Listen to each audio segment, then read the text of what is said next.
Cumplido, poder estar con un T1 Plus es lo que venía buscando desde que empecé a correr en coche. No ha sido un camino fácil, por lo que ahora creo que valoro todavía más el hecho de tener esta oportunidad. También agradecer esta confianza que Bro ha puesto en mí para ser la primera piloto del proyecto y estoy segura de que juntos vamos a crecer y bueno, pues con trabajo seguro que llegarán los resultados. Bueno, creo que este Rally de Marruecos, viendo que es la primera carrera del proyecto, lo tenemos que tomar a modo de test, claramente, no tenemos un objetivo.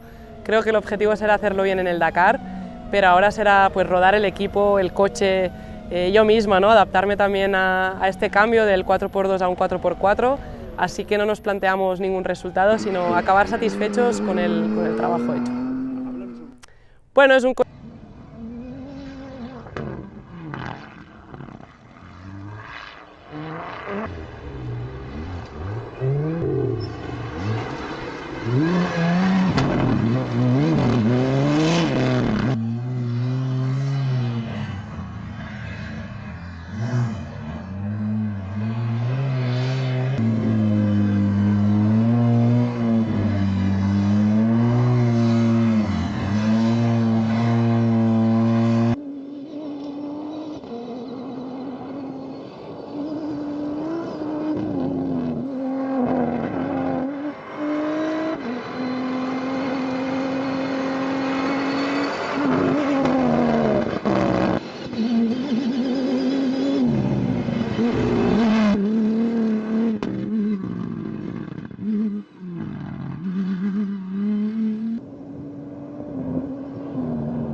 Adiós.